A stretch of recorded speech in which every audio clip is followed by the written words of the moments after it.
Hello, everyone. Welcome back to another episode of the Life by Design podcast. On this week's episode, I talk with author, podcast host, and psychotherapist Amy Morin. Amy is an international bestseller and the host of the Mentally Stronger podcast. In this week's episode, expect to learn about the importance of grieving, mental strength, self-sabotage, the problem with comfort and convenience, being a widow, balancing logic with emotion, and much, much more. Enjoy the episode.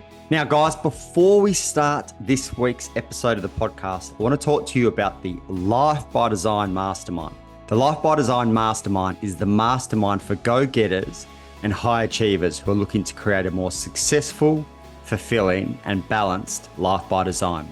If you're serious about transforming your life, achieving your goals, and living a life on your terms, then the Life by Design is your golden ticket. Head over to the show notes and click on the link for more details about the program. Amy Morin, welcome to the podcast. Thank you so much for having me. I love people that talk about all things mentally strong. So the fact that you've written as many books as you have on it, I am excited to break it all down. Before we get into that, can you give the guys a 60 to 90 second spiel of who you are and what's got you to where you are today? Sure. I am a therapist who went through a series of losses in my life. I lost my mother when I was 23, and I lost my husband when I was 26. And not long after that, I was faced with the loss of my father-in-law, and I wrote a list of what mentally strong people don't do as a letter to myself when I was going through my toughest times. I published it on the internet. It went viral. I got a book deal. 13 Things Mentally Strong People Don't Do was my first book. And 10 years later, I now have 6 books. I get to speak about mental strength, and now I get to live on a sailboat, and I have a podcast, and I get to do all of these really cool things, all because of this 600-word article that I wrote on one of the worst days of my life. What happens for you in that moment, and what do you notice as the difference between how you handled all 3 situations? Was it exactly the same? Was it different as you started to kind of be aware of grief and loss? What did you notice the difference for you? I was glad that I was a therapist when I lost my mom. It was about a year into my career as a therapist. So I knew intellectually like how to deal with grief and how to cope. Obviously, knowing something and doing it are 2 completely separate things. And while I had expected I would lose my mom someday, I certainly didn't expect it to be when I was 23. And she passed away suddenly and unexpectedly. She had a brain aneurysm. And so it did a number on me to lose her in such a sudden and unexpected way, to figure out, okay, she's really not here. And then to see my dad, my parents have been married since they were 18 and 19. So to see my dad by himself and so many other things, it was a process for sure of grieving. And then when I lost my husband, he had a heart attack at age 26, which I didn't even know was possible. But similarly to how I lost my mom, it was so sudden and so unexpected. But now I felt like I just lost my 2 favorite people on the planet. And the loss of him was a little bit different in the way that it also meant I was grieving like the loss of the life that I thought I was going to live. I thought we were foster parents. We were planning to adopt kids. We had this really cool house, like all these things we were going to do in life. And I had to figure out like which of those dreams am I going to hold on to now as a single person? And what am I willing to let go of? What do I need to grieve? Of course, there's practical issues involved too, as I was trying to figure out how do I not become homeless now that I'm down to just one income. So it was certainly different in those ways. And then when I was facing the loss of my father-in-law, he had terminal cancer. So we knew it was coming. They gave him a pretty poor prognosis, a couple of weeks to a couple of months. And it was like the dread of knowing I'm going to go through this again and lose one more person. And I think by the time I had lost him, it just felt like, what's next? Like, who's next on the list? And I sort of developed this grim outlook on life of thinking, I don't want to just live and wait for the next shoe to drop and the next bad thing to happen. But on the other hand, this is life. We all go through tough things. There's going to be parts of our lives that are great and parts that aren't so great. But how do you weather the bad times and then enjoy the good times without just waiting? Like when life was good, I remember thinking like, yeah, but it's not going to stay good. How do I enjoy it while I'm up here? One of the things you mentioned there, I think, is good for people to understand, and often I think people think of them as separate things. 1 being grieving, and 2 being mentally strong. And I think a lot of people, from what I've seen, is they think in order to be mentally strong, they don't grieve. So how did you move through those two schools of thought, essentially? Oh, yeah, that's a great question. Because I remember really early on, somebody said to me, "That's great that you're able to talk about your husband without crying. That means you're really strong." And I remember being offended by that because I thought she really doesn't know like what it means to be strong. I think that's one of the things that set me on a mission to say, I'm going to talk about it. It takes way more strength to let yourself feel sad and angry and guilty and lonely and all of those feelings. And our tendency is actually to push it all away. You want to distract yourself, you want to go around the pain, but grief is the process by which we heal. And the people who had come into my therapy office who had had something awful happen to them, whether it was the loss of a loved one or some other sort of difficult circumstance, if they suppressed all of those feelings, like 20 years later, it was like they just hadn't even started dealing with it yet. Because there's that terrible saying about how time heals everything. And it doesn't. Time actually heals absolutely nothing. And people would come into my therapy office and they'd say, well, it's been 20 years and I don't feel any better. And I had to break the news to them, like, you haven't even started working on this yet. And they had waited. They had bought into that notion that if they just waited long enough, they'd feel better. And the idea that means you don't cry or that you aren't upset or that you somehow just pretend like nothing bothers you.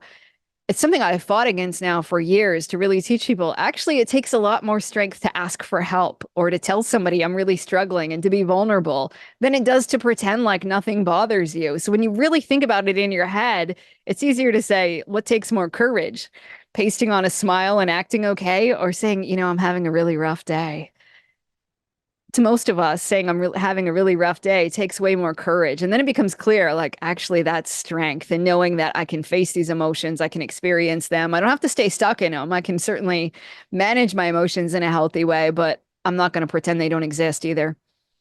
A lot of counselors, they talk about grieving being quite a challenging process for a lot of people. What was that process like for you? Like, how do you grieve? I know it sounds a strange question, but I think a lot of people struggle to understand how to grieve. They really do. And I'm glad you asked that because we don't talk about grief nearly enough. Oh, we're never taught it. And it's a weird thing because we're all going to experience it at some point in time, probably multiple times in our lives, yet nobody talks about it. So when we know somebody who's going through grief, you might deliver a meal to their house and say, I'm thinking about you. And we don't even know what to say to people other than, I'm sorry for your loss. And even to this day, I'll say to people, I'm a therapist and I'm an author and I've been through grief. And I still don't have the words to say to you other than I'm sorry of what you're going through. And grief is a difficult process. But sometimes it's just about letting yourself know that you're going to be sad and you might start crying. Like I remember I'd be in the grocery store and I'd see an item that I used to buy when my husband was still alive. Might be something I don't like to eat. So I would come to the conclusion I'm probably never going to buy that thing again. I'd be like in aisle 7 of the grocery store and I'd be crying. And I'm like, this is ridiculous. I can't go grocery shopping. But then I would be maybe spend some time with some friends and I might laugh at something. And then I would feel guilty for laughing, or I'd be worried if I look like I'm happy, people aren't going to think I'm sad enough. And we have this notion that the level of grief you have should be equivalent to how much love you have. So if you really love this person, you're going to wear black and you're not going to leave the house for 6 months. And if you really, really, really love them, you won't leave the house for a year. And all of these things are just so complicated, and grief comes in waves. So sometimes it's about knowing I'm going to be really sad for 3 days in a row. And then on the fourth day, maybe I have the energy to walk around the block, or I'm going to be angry. People die. We get mad at them for leaving us, even though it's not their fault, or you get angry at God for taking them, or you get angry at whatever you think it was, whether you think it was somebody's fault or a disease or something that killed them. And then there's like nobody left to be angry at some point. And then you have those moments where you're kind of happy. Maybe you're also then grateful. Like, I'm grateful I had this person in my life. And then 10 minutes later, you're mad that they're not going to be there for the next decade too.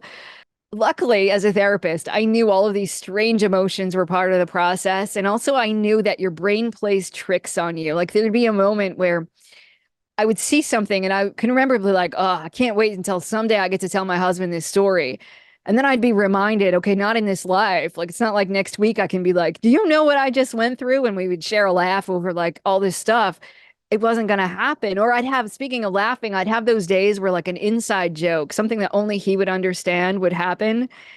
And I just wanted to call him, and I'm like, nobody else would think this story's funny because they wouldn't get it, but he would, and I can't call him. So I'd go from laughing to being really sad. So Heart of Grief was all of that. And then figuring out, what am I going to do with my life? How's it going to look different? What am I willing to like literally part with? And like selling some of his possessions or getting rid of his car. And what parts of our life am I still going to hold on to? When my mother had passed away, my dad's house caught on fire about a week and a half later, which meant a lot of her items got moved, destroyed, and we didn't have a chance to like sort through them. When my husband passed away, for a long time, I kind of kept the house like a shrine. His coat hung up where he last left it. His toothbrush stayed next to the sink. It took a long time to be able to physically figure out, what am I going to do with these objects and what does that matter? Do I box it up? Do I throw it away? If I throw away this piece of paper where he wrote a note and it's his handwriting, like I'm somehow throwing part of him away, or I'm getting rid of a memory.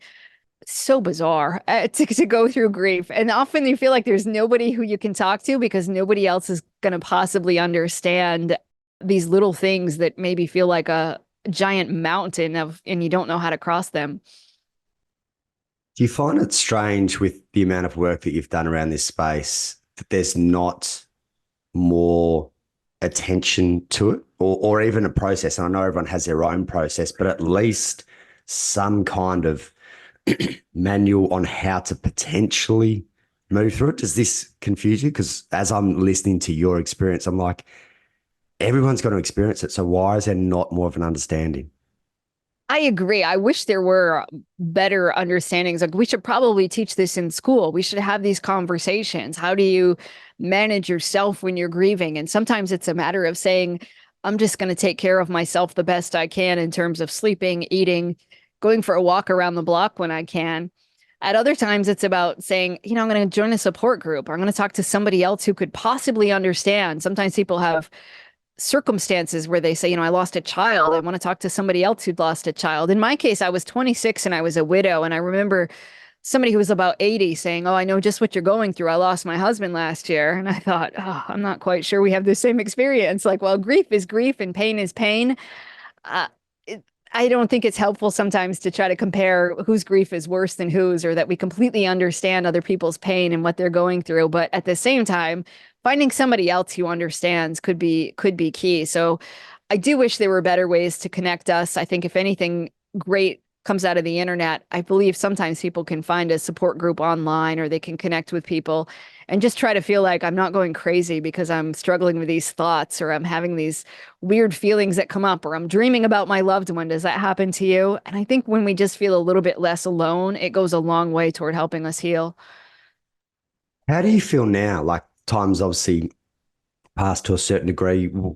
Like, what comes up for you now when you talk about, does it feel really neutral? Is it day by day? Like, what do you notice within your body as you talk about those kind of deaths now?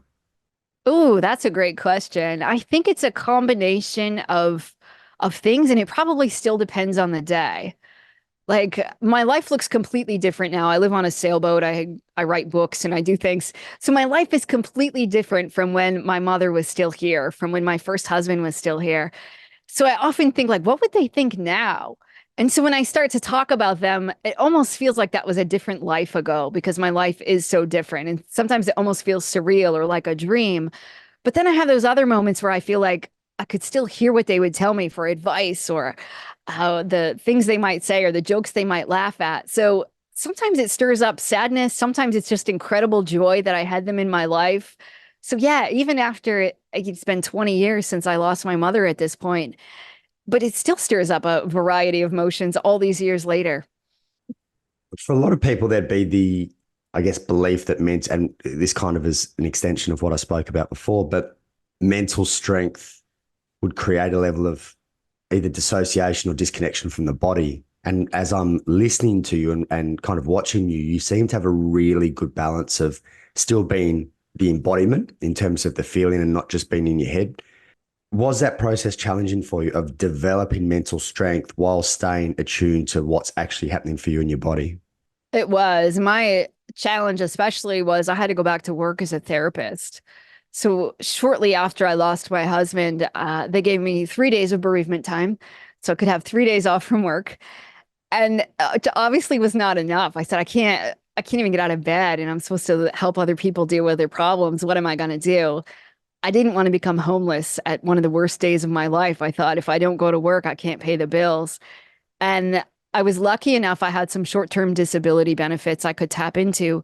They don't cover grief, but they cover depression and they cover PTSD, which my doctor said I could easily qualify for both. So I was able to take 3 months off from work. And during those 3 months, it was a lot of just, I'm going to eat today. I don't feel hungry, but I'm going to force myself to eat. I have zero energy, but I'm going to walk at least around the block once and get some sunlight. I lived in northern Maine at the time where the weather is really, really cold and it would be snow on the ground and the wind was whipping. I could go outside in short sleeves and I didn't feel the cold. It was, and people would be horrified, like, oh, here's this poor widow. She just lost her husband. Now she's standing outside without a jacket on. I didn't feel the cold temperature at all. And I remember knowing, like, intellectually, this is really strange that I don't feel cold. I'm the kind of person that would normally wear a winter jacket when it's kind of cool out. So the fact that I couldn't feel cold weather, I knew like there's something really wrong here that I don't feel cold at all. I could have easily given up food. I had some people overeat when they're stressed. I had the opposite reaction. I could care less about food. My stomach felt sick. The last thing I wanted to do was eat. But I knew if I don't eat, then I'm going to go downhill even faster. Or if I don't sleep, I really had no desire to sleep. But if I don't at least try to sleep, then I'm really going to struggle. So I had to be more in tune with those things in order to feel like I was functioning every day. How am I going to take care of my body even though I don't feel like it? How do I make sure that I eat? How do I make sure that I am taking care of myself even though I didn't feel like it at the time? And it was hard to do. You said it was, I think, 20 years ago, your mum. Is that right? Yeah. What have you noticed, obviously, with so many books on mental strength, what have you noticed shift over the last 2 decades and I know it's quite a challenging, but like as a collective mental strength, what have you noticed shift in the last 2 decades? Hopefully that the message that mental health issues aren't a weakness. I think sometimes people think mental strength and mental health are the same. So therefore, if you don't have depression, you must be mentally strong. If you don't have anxiety, you're mentally strong. I feel like I've seen that shift where people realize you can have a mental health issue and still be mentally strong, just like you could have a physical health issue and still be physically strong. You can go to the gym and lift weights, but you might still have arthritis or high blood pressure. That's been helpful. I think we're making the pendulum swing in terms of talking more about mental strength as opposed to just straight up mental toughness. We would see people who maybe were Navy SEALs, people who were elite athletes who would talk about toughness.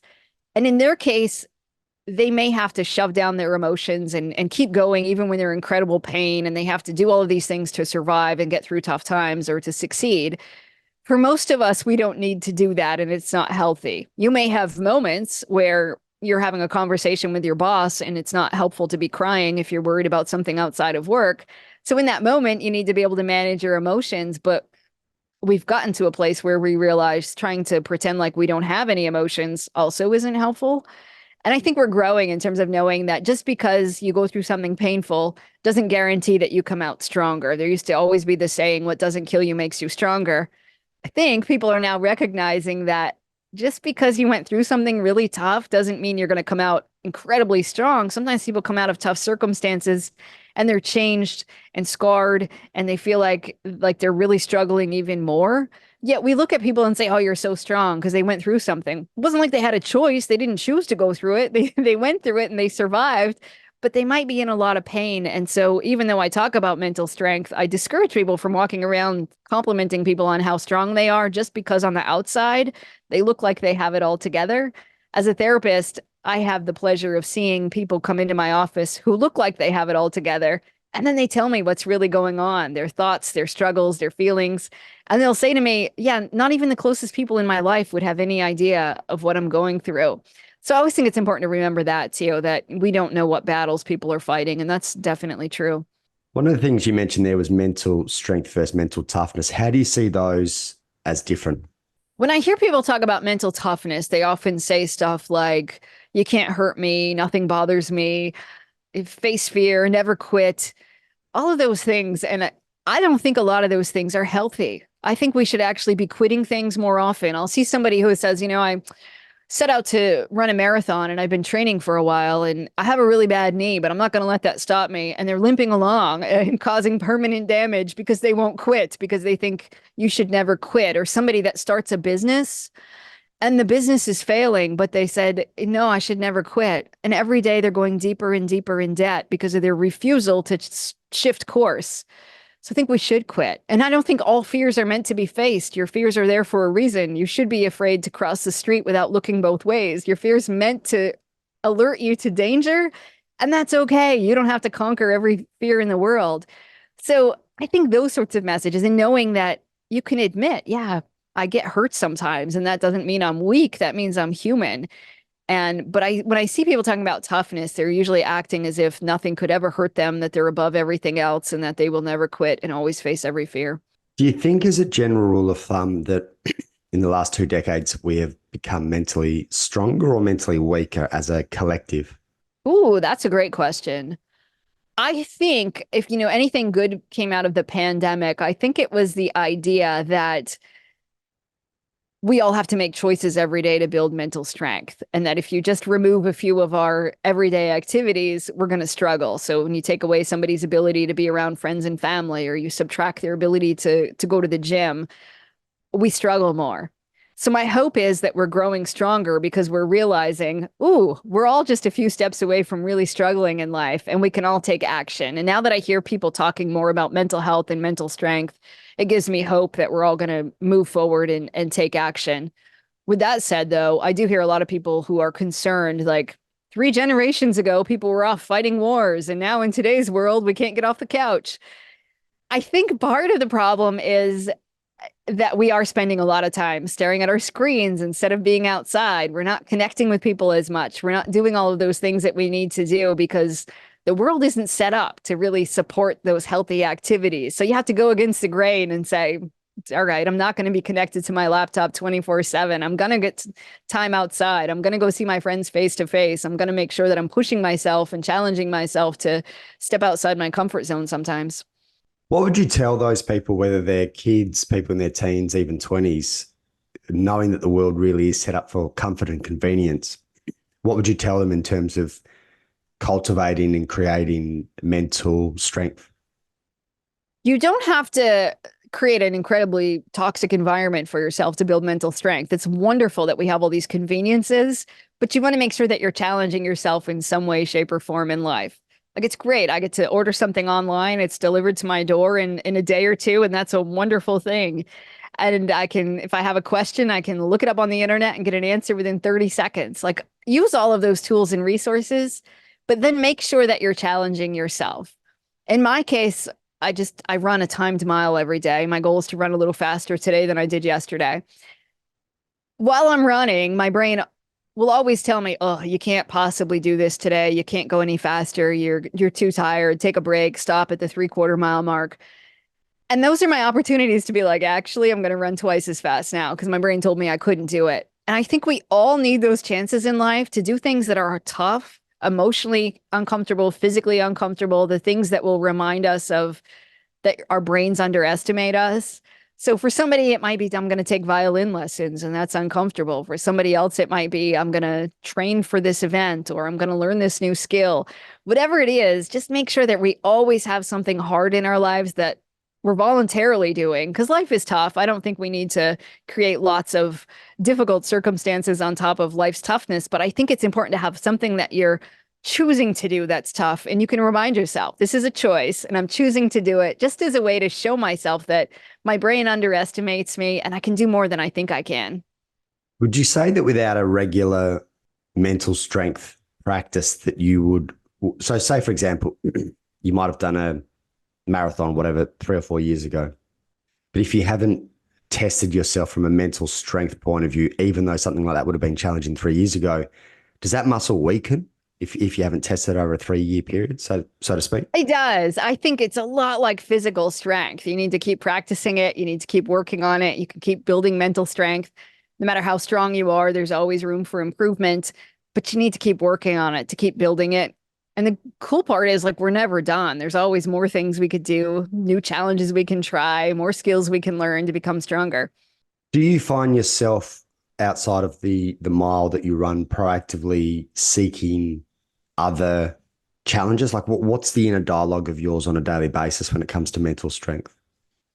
So I grew up incredibly shy to the point that even in school, like my teachers would read my paper for me, even though I went to a really small school and there'd be 15 of us in the classroom. So now, like the fact that I have a podcast, the fact I get to be on shows like yours and I get to speak for a living and I get to do all of these really cool things is so far outside of who I would have thought I was that those things are all challenges. But my brain will revert back to that sometimes and think, you can't do this. You can't possibly do that. Or it will remind me sometimes, Amy, you talk really fast. You're doing this. It will point out a million and one things. And I can still remind myself, like, yes, and maybe that's true, but yet I don't have to believe all of those things. Even if you looked at my report cards from when I was a kid, all my teachers would say she's painfully shy, she never speaks. And as an adult, I think because of the things I went through, I realized like public speaking's not the worst thing in the world. I've been through tough things. I can certainly get up on a stage and speak in front of people. And but even to this day, I'll have days where I'm like, who do I think I am to get up on a stage and think and speak in front of people, or what I have to say isn't of value. And then I just remind myself, or perhaps it is, and here's what I can do about it. So I think a lot of those voices in our heads never go away altogether. A lot of our childhood labels that we had, or the beliefs that we developed about ourselves, but we can chip away at them. We can choose to act contrary to them. I know I do in my life. I was the shy, overweight kid. So now I run really fast and I speak for a living. And just those reminders of just because that's who I used to be doesn't mean that's who I have to be 10 years from now. I can choose to act like the person I want to become, which is somebody who's doing some pretty cool things. Andrew Huberman recently mentioned a part of the brain, and I cannot remember the name of it. I'm hoping you can, that essentially grows when we do things that we don't like and that they're challenging. But the moment that we like them, that part of our brain doesn't necessarily grow or continue from a mental strength point of view. Can you remember the name of it? I haven't got it with... It's been a while since I've done the brain 101 as well, and between the hypothalamus, the amygdala, hippocampus. I kind of know which part it was either. It's in there somewhere, but do you find that as well in terms of the moment that you like it, you're looking for a new challenge? Like what do you notice for you around mental strength and things that you don't like? So I usually say, if we were to say from 0 to 10, something that is a 0 is really, really easy for you. Something that's a 10 is perhaps the biggest challenge of your life. Do something that's about a 4. And then after you've done it for maybe a week, maybe 6 weeks, maybe 4 years, it becomes like a 3 on the list, where it just becomes more like second nature. It's not so difficult anymore. So then you say, well, what's one more thing I could do to up this? Because we want to be at about a 4 in terms of the fear level, discomfort, challenge in life. That's where we thrive. So if I said my challenge is that I'm going to start giving public talks, and maybe I speak in front of 100 people, and that's a 4. That's a big challenge for me. But after I've done it maybe 30 times, it's not quite so scary anymore. So then I say, you know what? I'm going to step it up. I'm going to say, I'm going to speak in front of 55 people. I'm going to speak in front of 255 extra people, whatever it is, but I'm going to step it up just a little bit more. So it becomes a challenge again. Or I'm going to give a talk I've never given before in order to challenge myself. To always find those little ways to just challenge yourself just a little bit more. Just take one step. The mistake sometimes people make as they go too far on the list. They do a challenge that is so huge and so outside their comfort zone that they terrify themselves. And it was so unpleasant and so horrible that they think, I don't ever want to do that again. So you don't want to do something that's that rough or so difficult that it becomes almost impossible to do. You want to just challenge yourself one little bit at a time, around a 4 on the scale of 1 to 10. It's so interesting. I've never heard anyone say that. The whole, I guess, even mental toughness is like, oh, find something that's a 10. But to hear you say a 4, and what else can potentially show up if you're trying to push yourself to a 10? I'm guessing like overwhelm, anxiety, but what becomes paralyzing about someone trying to find something that's a 10? So then a lot of people, the experience is so scary that they just feel like, I can't do this. They talk themselves out of it. Sometimes people will self-sabotage. Somebody who says, I'm going to set out to do this giant, giant goal. the anxiety about can I do it or can't I do it becomes so overwhelming that people kind of throw in the towel and sabotage themselves. So somebody who says my entire life is hanging in the balance of this one thing I have to do in 3 weeks. During those 3 weeks, while they're waiting to see if they can do it, people will often do some very bizarre things. So even if it's somebody who says, I have this giant exam coming up, I don't know if I can pass it or not. So then they like don't study or they stay up all night the night before drinking and partying. So then they say it's not my fault I didn't pass it. It's because of all of these other things. I think the idea of self-sabotage is so interesting, but I see it come into play when people set up these challenges that are just so astronomical for themselves. And then in the end, they think it's because I wasn't good enough. But really, it's because they started out with a challenge that was just too far out there anyway. And I do believe we can do more than we think we can. We can certainly challenge ourselves to do things. But again, I would do it in those very small incremental steps. You said you find self-sabotage really interesting. What's your take on it? So I think for a lot of people, again, it's about that tension of can I do this or can't I? And I hear so many people say, well, you're afraid of success. But I actually don't think people are afraid of success. I think they're afraid of trying their hardest and not succeeding. So somebody might say, let's say somebody's running a race. Then they're like, I just chugged 3 gallons of water. Now I have a stomach ache, so I can't really run that fast. Or I ate something, or I stayed up all night last night, or I ate too many snacks today, or I didn't eat enough, or I didn't eat anything all day. Then when you don't win or you don't succeed, you can blame it on that. And I see that happen so much. And a lot of times when people are perfectionists, they actually do that. So somebody might say, my goal is to pay off a certain amount of debt. And every week they're kind of reaching the goal. They're getting a little closer and a little closer. And then it becomes like they're almost on the home stretch. And then they're like, but what if I don't do it? What if I'm not able to? So then they go spend a whole bunch of money on something really impulsive. And then they'll say, well, why'd I just do that? It's because they felt really like all this tension and concern about whether they could reach that goal. So the one way to get rid of that tension is to just blow it yourself. And this happens a lot. People will come into my therapy office and they'll say, I always get halfway to the goal or 3/4 of the way there. And then something happens. What is it? Well, it's because you happened. Our brains and our behavior do some strange things to us sometimes and will make us just do these things that are out of character or impulsive just to kind of blow it and sabotage it in the end anyway. And sometimes it just goes back to that belief of if I don't believe I'm good enough and I'm convinced that I'm not good enough, I will make it so. So if I go out there and I try to do something and I think, I'm not the kind of person that pays off their bills, or I'm not the kind of person that has an amazing job, I'm probably not going to go out there and succeed because it would be uncomfortable if I did. And for example, people who have low self-esteem are actually attracted to people who make fun of them and treat them poorly because it reinforces if I think I'm a bad person, I'm going to hang out with people who reinforce that belief. So if for a few minutes I think, I'm going to go spend some time with this person who's really nice to me, that's uncomfortable. So I might sabotage that relationship in some strange ways too. I am literally going through this at the moment. So over the last 2 years, I've done an Ironman, a couple of Ironmans, and end up in an ambulance with a marathon.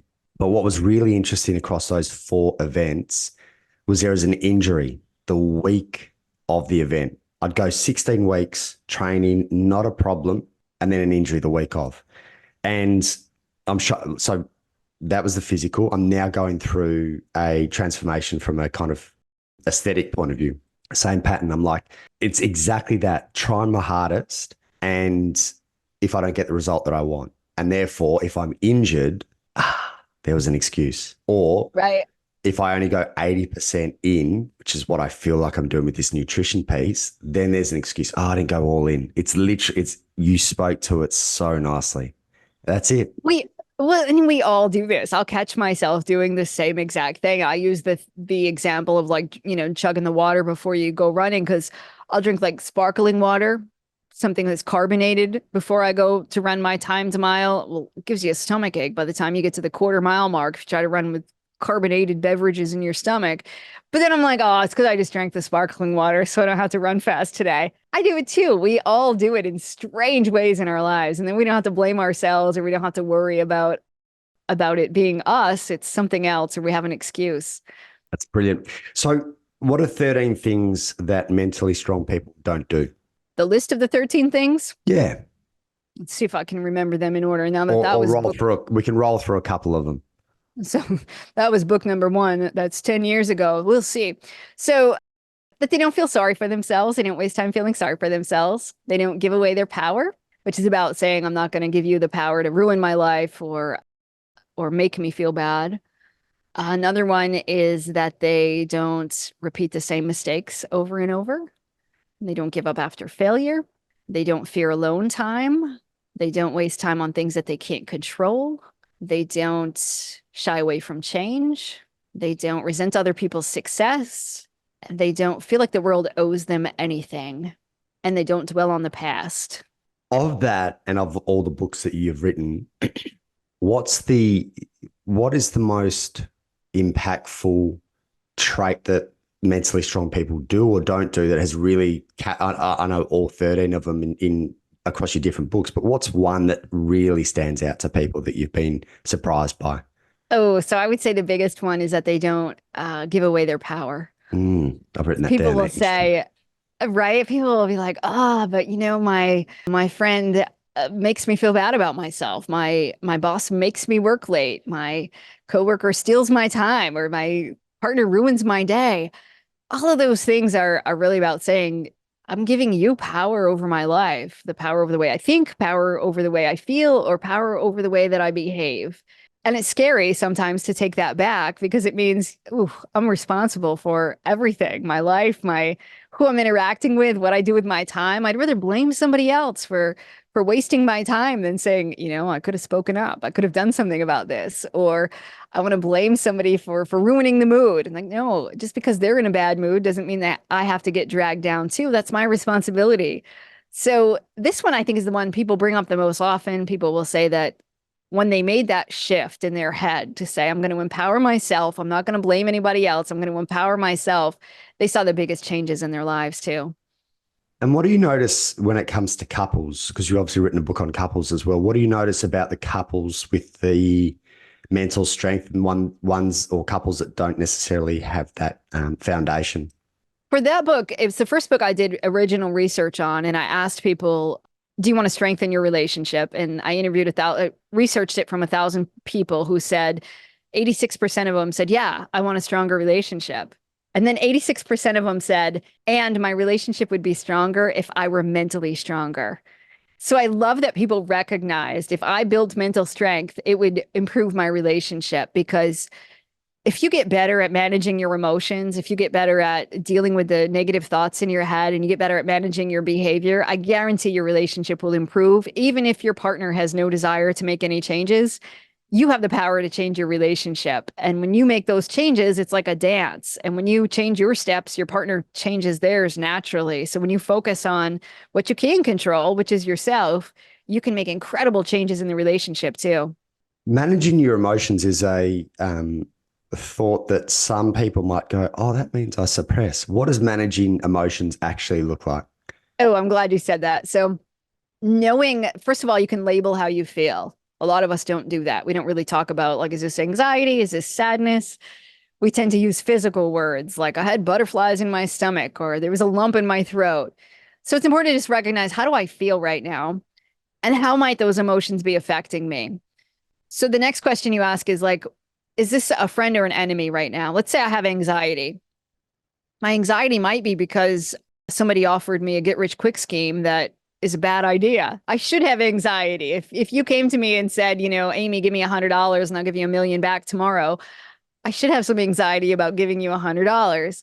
But on the other hand, if I have anxiety about giving a speech in front of 3 people and it could really help my career, I don't have to listen to it. I can say I feel anxious and I'm going to do it anyway. And people tend to talk about all emotions like they're either positive or negative. Like they'll say, most people would say excitement's a good emotion. But like excitement's your enemy when I get so excited about your get rich quick scheme that I forget that there's a downside. Or anger is a positive thing when it gives me courage. You might speak up for yourself or for somebody else because you're angry. Or even sadness. Sadness is positive when it helps you honor something that you've lost. When you're going through grief, sadness helps you really recognize that you've lost something. But it's your enemy when you're so sad you can't get out of bed and you can't function for weeks on end. So ask yourself, is this serving me right now? Is my friend or my enemy? If it's your friend, you just embrace it. If your emotion right now is an enemy, you're so angry that you know if you fire off that email, you're going to say something you later regret. It's like, what do I do about it? So to manage it might be I'm going to walk around the block to cool down a little bit. It's not about pretending I'm not angry, like when you have the gritted teeth and you're like, no, I'm fine. It's not that. You might say, I'm angry and I need a break right now, so I'm going to go for a walk. We make our best decisions when our logic and our emotions are in balance. When our emotions goes up, our logic goes down. If I gave you an IQ test when you're really angry, I guarantee you would score poorly because you literally get stupid when your emotions go up. That's why we say and do things we wouldn't normally do. So you have to manage your emotions by bringing that down. One way is to say, I'm going to go for a walk around the block to cool down. But you can also raise your logic. So if you offer me that get rich quick scheme, and I think it's a great idea, I might sit down and write down the pros and cons. And that might help me see it from a more logical standpoint of, okay, I might win $1 million, but there's a 99% chance that that's not going to happen. And by writing it down, I could raise my logic and balance those emotions out. So managing your emotions is about acknowledging them and then taking care of them, not just pushing them down and pretending that they don't exist. I tell you what, for someone who struggled at school with talking and verbalizing, this has been brilliant, absolutely brilliant to chat with you. For those that want to find out more about the work that you do, where's the best spot to send them? My website is Amy Morin, LCSW, as in licensed clinical social worker.com. And on there, you can find all 6 of my books, and I have a TEDx talk, and my podcast is called Mentally Stronger with Therapist Amy Morin. And your Instagram is excellent as a resource tool as well. Oh, thank you. And you can find me there, Amy Morin Author. Awesome. Thanks very much, Amy. That was amazing. Oh, thanks for having me.